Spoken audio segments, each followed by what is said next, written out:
Hello friends, welcome back to my YouTube channel Salesforce AI Champions. Today I'll be going to talk about and demonstrate how we can pass value dynamically in the visibility criteria in OmniScripts. So we'll be using March syntax for that, and based on the comment I have received in this video, like how to configure FLEXCARD conditional view in OmniScript OmniStudio, and that is why I am just creating this video. Is that possible to pass the value dynamically in the visibility criteria? So we have got the comment from our subscriber, so that is why I am just creating this video. So we'll be using this I'll be just creating a new OmniScript for that, and on clicking on this new button I can just provide the OmniScript name as conditional visibility visibility in OmniScript dynamic.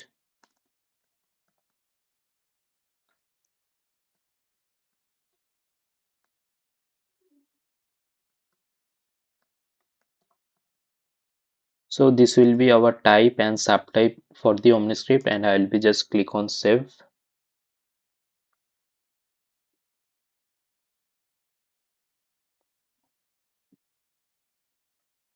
So this is the OmniScript new standard designer, and I have already created a tutorial video like how we can create OmniScript on this standard designer, and I have talked about what are the improvements, performance improvements. Those I have talked about in a video.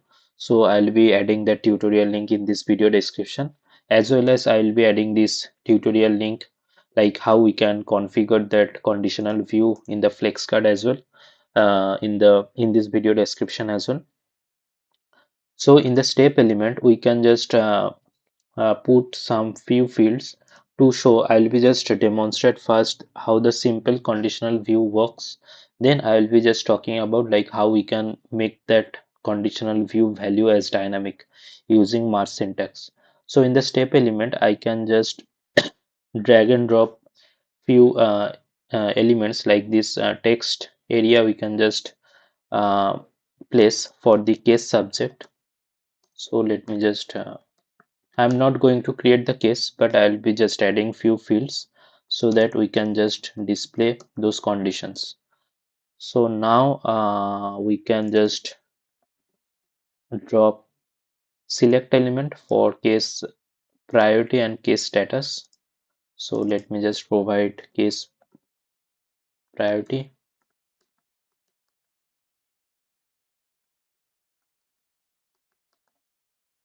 and let me just provide some values like high, and this could be the default value, and let me just add a few more values like medium,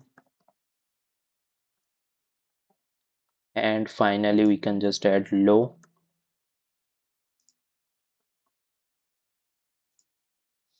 So after adding this priority field value, we can just add another field like case status, and let me just add few values as well like status new. Let me just make it default, then we can just add working,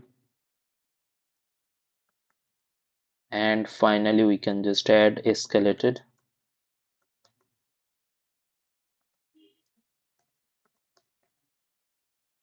So this is how we can just drag and drop few fields from the input elements in the designer. Now what we want to do, we just want to hide the status field if the uh, priority is low. So let me just update that one. So in the on clicking on this status element, we can just find this conditional view. So in here, so first of all I'm just showing now the simple this conditional visibility first, then I'll be just talking about that how we can just make it dynamic. So in the conditional view section, we can just make the condition type as show element if true, and then we can just click on this show element if true, and in here we can just search for this field, this case priority. So whenever the case priority is high, we just want to hide this status field. So this is how, as simple as that, we can just add this normal normal conditional view. So in here I am not just passing any dynamic value, I am just passing the hard coded this static field value in here. So this is how we can just add the simple conditional view, and let me just show you the preview. And after we are making, like, whenever we are seeing this high value, then only we can see the status. If I just select another value like medium or low, we can't see this status field value, since we just added the condition for status. Whenever the status is whenever the case priority is high, then only we want to show this field. Now instead of hard coding this high value in this conditional view, what we can do, so we can just drag and drop this set value element. So this is a standard action. We can just add this set value element, and in this set value, what we can do, we can just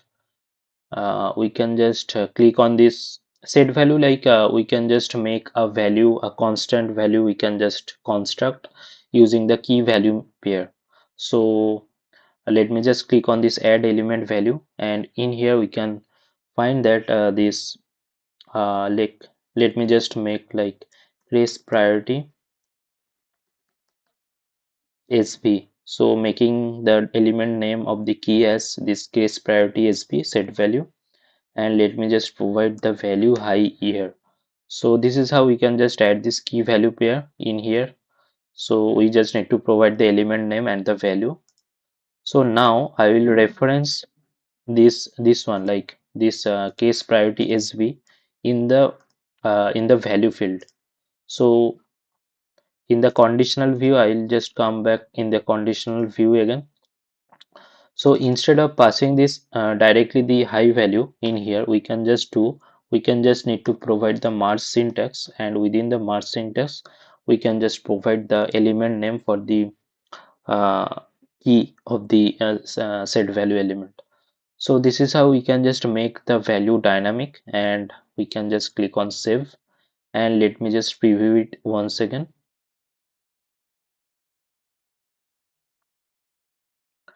And now we can see that this is still working, and if I just make it medium, we can see that again it's getting disappeared, since we have made the value dynamic. And if I just make the changes, like if I just want to make it low instead of high, let me just update the set value. So we are not just updating the conditional view again, since we have just passing the value dynamically, and it will get from the set priority sb key element.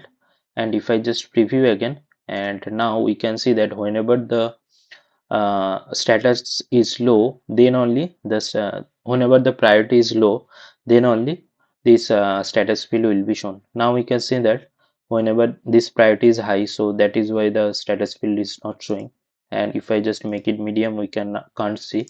But if we, whenever we are just making it low, we can see the status field again. So this is how it will be working, like making the making the value, passing the value as dynamic in the element for an OmniScript. So that's all for today's demo. So hope it will be helpful for you guys. So I'll be uploading more tutorials and demos on Salesforce OmniStudio and data cloud topics. So please stay tuned, and if you like this video, please do like, share, subscribe my YouTube channel. Thanks for watching.